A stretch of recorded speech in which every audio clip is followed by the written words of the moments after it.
বন্ধুরা, আজকে দেখাবো এই রকম সাধারণ এলইডি চেনগুলোকে কিভাবে চমৎকার ডেকোরেশন লাইটে পরিণত করা যায়। তার জন্য আমরা কয়েকটা এইরকম গ্লু স্টিক নেব এবং গ্লু স্টিকগুলো থেকে আমি এই ধরনের ফুলগুলো তৈরি করেছি, যেগুলো আমি এই ভিডিওর মাধ্যমে করে দেখাবো।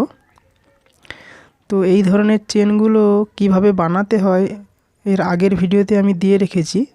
তো যারা বানাতে ইচ্ছুক তোমরা ভিডিওটি দেখতে পারো, এবং এই সার্কিটটিও কিভাবে বানাতে হয়, বাড়িতেই কিভাবে এই সার্কিটটি বানানো যায় তার একটি সহজ ভিডিও আমি ছেড়ে রেখেছি, তোমরা প্রয়োজনে দেখতে পারো।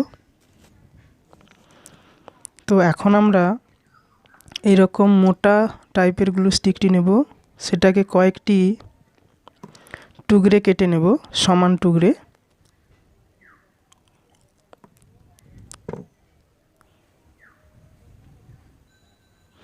এখন সোল্ডারিং আয়রন দিয়ে আমরা এর মাঝে টুকরোগুলোর মাঝে ছিদ্র করে নেব, অথবা যাদের কাছে হ্যান্ড্রিল আছে 5mm হ্যান্ড্রিল দিয়ে এরকম ছিদ্রগুলো সহজে করা যায়।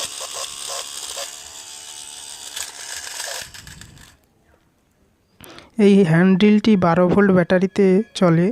কেউ যদি বানাতে ইচ্ছুক কমেন্ট করলে অবশ্যই দেখিয়ে দেবো এটা কিভাবে বানানো হয়েছে।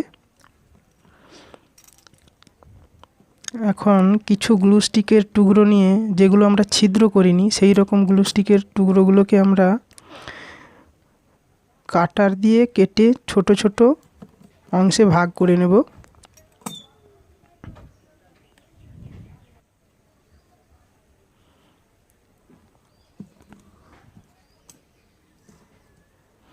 এখন এই ফুলগুলোকে বানানোর জন্য ছিদ্র করা গ্লু স্টিকের খণ্ডগুলো নেব, নিয়ে ছোট টুকরোগুলোকে আমরা সোল্ডারিং আয়রনের মাধ্যমে এইভাবে গরম করে আস্তে আস্তে ফুলের শেপ করব।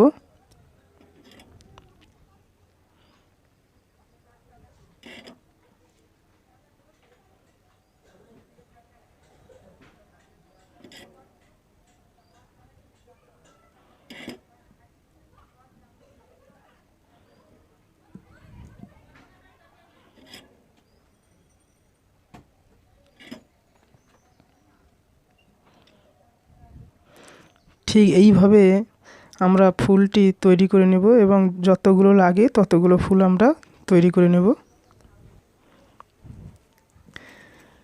এবং আর এক ধরনের ডিজাইন এখানে আমি করে দেখাবো, সেটা হচ্ছে মটকা ক্যাপ। একটা ডিজাইন ফুলের ডিজাইন, আর একটা হবে মটকা ক্যাপ। সেই মটকা ক্যাপটি কাটার জন্য আমরা একটি গ্লু স্টিকের টুকরোকে এইভাবে চারকোনা আকৃতিভাবে ব্লেডটি কাত করে কাটবো।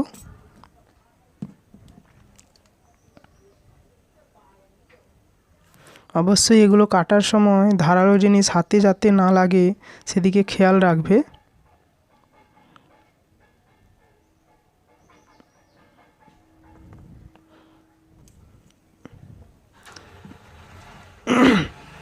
এখন আমরা চেনটি নেব, নিয়ে এই চেনটি 50টি এলইডির, তো 25টি এলইডিতে আমি এইরকম ফুলগুলো আস্তে আস্তে সেট করে ফেলবো।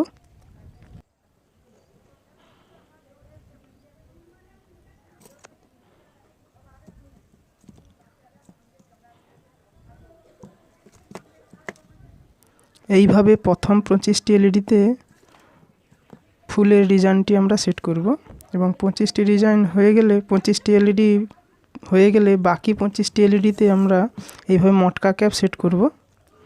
এবং এখানে আমি দুটো আইডিয়া দিয়েছি একটা ভিডিওর মাধ্যমে, যে একটা ফুলের শেপ আর একটা মটকা শেপ। তো তোমরা অবশ্যই কমেন্টে জানাবে কোন ধরনের ডিজাইনটি তোমাদের সবথেকে বেশি পছন্দ হয়েছে। এবং এই ধরনের ভিডিও আরও পেতে তোমরা অবশ্যই চ্যানেলটি সাবস্ক্রাইব করে রাখো, এবং ভিডিওটি ভালো লাগলে একটি লাইক করে দিও।